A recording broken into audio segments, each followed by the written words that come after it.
Hai semuanya, Assalamualaikum warahmatullahi wabarakatuh. Apa kabar teman-teman hari ini? Mohon maaf ya, kemarin 2 hari absen, gak upload pas waktu Sabtu Minggu karena aku lagi banyak kegiatan Agustusan. Nah di hari ini kegiatan aku di pagi hari lagi bikin nugget homemade seperti biasa ya, untuk stokan lauk gitu di rumah. Untuk resepnya udah pernah aku share ya. Dan sembari aku melakukan aktivitasku di hari ini, nanti juga aku sharing-sharing nih tentang hidup minimalis. Dan tema yang aku bahas kali ini adalah 7 langkah menyederhanakan hidup. Oh ya teman-teman, kalau ada terdengar suara-suara yang agak berisik, mohon maaf ya. Ini aku sembari nyuci baju gitu karena udah banyak banget cuciannya. Jadi langkah yang pertama adalah pasang filter untuk pikiran.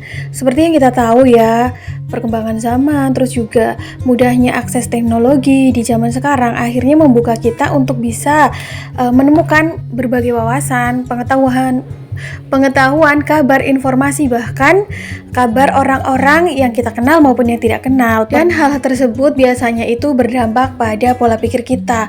Apa yang kita lihat jadi kita pikirin, apa yang kita dengar biasanya juga akan menjadi beban pikiran ya, nggak sengaja maupun sengaja akan terfikirkan. Makanya perlu banget nih filter untuk pikiran kita sendiri. Sebenarnya ada beberapa hal yang memang tidak perlu kita lihat ataupun kita dengar, karena dampaknya bisa membuat kita tuh kepikiran. Kalau dampaknya kepikirannya itu lebih produktif atau lebih positif, nggak apa-apa ya. Tapi kalau dampaknya itu lebih ke negatif ataupun lebih menjadikan kita itu mengarah ke hal-hal yang sebenarnya kita nggak inginkan, ya mending nggak usah dilihat. Jadi perlunya filter ya, kadang-kadang itu apa yang kita tonton, apa yang kita lihat dalam sehari-hari lewat berita maupun lewat ponsel, itu nggak semuanya harus kita lakukan atau harus kita tiru. Contohnya berita-berita tentang orang lain, tentang seseorang ataupun beberapa orang yang kita kenal, maupun tentang berita tentang artis. Ambillah sumber informasi yang bisa dijadikan motivasi dan inspirasi, dan selebihnya kalau memang beberapa hal tersebut itu tidak baik atau belum bisa diterapkan kepada kehidupan kita, ya mending diabaikan saja. Langkah yang kedua adalah tidak membesar-besarkan masalah. Zaman sekarang udah banyak problem yang kita hadapi, apalagi di zaman milenial seperti ini ya. Akses teknologi, akses perbelanjaan udah mudah banget kita dapatkan. Artinya kita juga semakin banyak nih kebutuhan dalam sehari-hari, baik itu kebutuhan pokok untuk rumah tangga maupun kebutuhan seperti pendidikan, kesehatan dan lain-lain ya, maupun kebutuhan-kebutuhan tersier ataupun untuk rekreasi ataupun hiburan ya. Pentingnya mengukur diri dan tidak membesar-besarkan masalah itu bermanfaat banget untuk jiwa kita, agar enggak selalu membandingkan diri dengan orang lain. Senantiasa bersyukur dan fokus kepada kepentingan hidup kita masing-masing.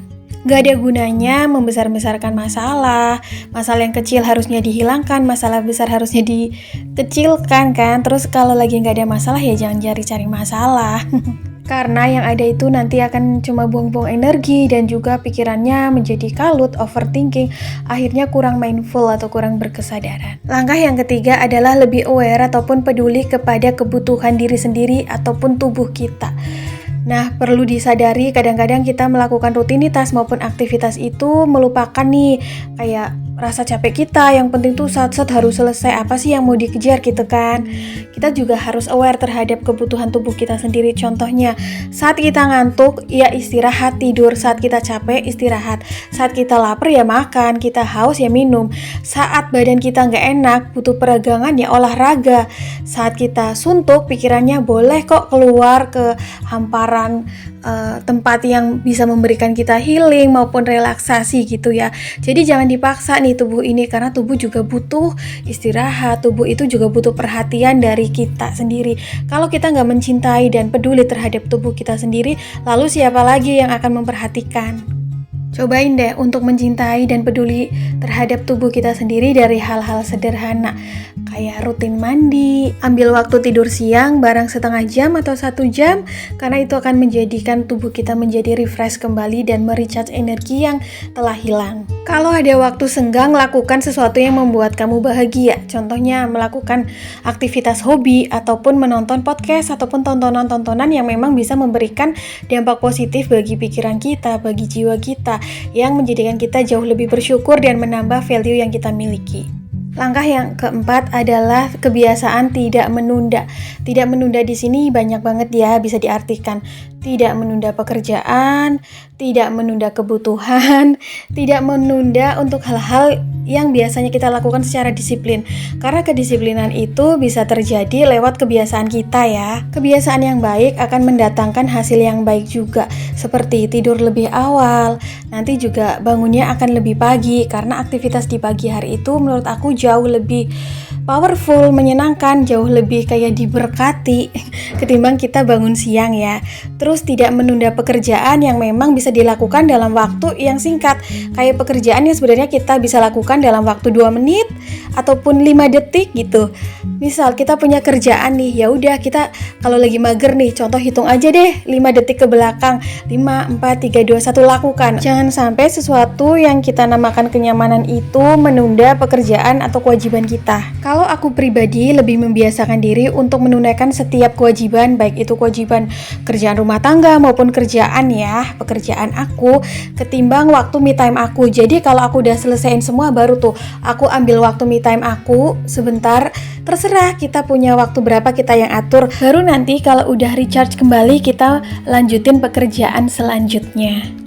Kondisi tersebut akan membuat kita melakukan pekerjaan selanjutnya itu jauh lebih bersemangat. Langkah selanjutnya adalah decluttering. Seperti yang aku sering bilang, bahwa decluttering itu membuat hidup kita jauh lebih ringan karena kita terbebas dari beban ataupun sampah-sampah yang sebenarnya sudah tidak kita butuhkan ya dalam hidup. Decluttering tersebut bukan hanya barang-barang yang terlihat oleh mata, melainkan bisa jadi pemikiran kita, pola pikir, beban pikiran, mental, sesuatu yang sebenarnya nggak harus kita pikirin, sesuatu yang sebenarnya nggak perlu kita dengar. Itu juga bagian dari clutter ya, atau sesuatu yang memang membuat hidup kita semakin sesak. Ada 2 hal yang selalu aku yakini, yaitu aku hanya bisa menjaga dan mengontrol telinga, pikiran, dan hati aku. Selebihnya adalah tugas semesta ataupun takdir. Takdir nggak bisa kita kontrol nih, peristiwa yang terjadi dan lain sebagainya. Ujian-ujian maupun hal-hal yang sebenarnya tidak kita inginkan datang kepada hidup kita, ya takdirnya memang terjadi atau menghinggapi kita hadapi dengan gentle. Untuk perkara atau masalah hasil, kita serahkan kembali kepada yang mentakdirkan hal tersebut. Jadi clutter-clutter tersebut, baik dari benda yang terlihat maupun dari pemikiran-pemikiran dan rasa, misal baper atau segala macam, mending kita kontrol deh. Tidak ada gunanya menumpuk clutter atau sesuatu yang membuat kita menjadi sesak. Lepasin aja, karena itu menjadikan kita lebih lega, lebih baik pastinya ya. Langkah yang keenam adalah catat semua pengeluaran dan pendapatanmu pada bulan ini. Aku sering menekankan bahwa membuat rencana keuangan itu adalah bagian dari penting dari kehidupan kita, terutama yang sudah berumah tangga ya.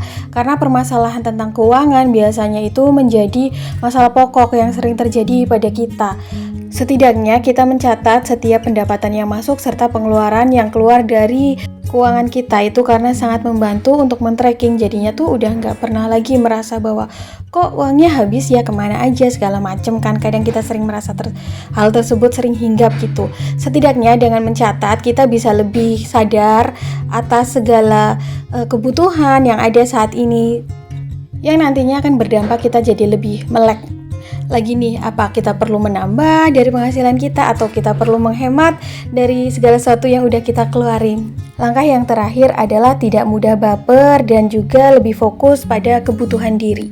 Baper adalah sebuah sifat ataupun sikap yang kita ambil yang kelihatannya sepele tapi bisa mempengaruhi pola pikir kita, bisa mempengaruhi mood yang tadinya kita bersemangat ataupun positif auranya atau moodnya, akhirnya jadi males kan buat ngelakuin sesuatu. Makanya perlu banget di sini tuh kita memanage hati kita masing-masing, pola pikir kita untuk tidak mudah baper dan lebih fokus pada kepentingan diri yang lebih pokok. Menyibukkan diri dengan hal-hal yang positif dan produktif itu akan jauh membuat waktu kita lebih bermanfaat ketimbang contoh nih bergosip ataupun ya bersosialisasi. Itu perlu, tapi kita harus tahu takaran dan kebutuhannya di mana kita jalan ataupun kita harus stop nih. Semakin banyak kita bersosialisasi dengan orang, semakin banyak juga masalah yang akan terjadi.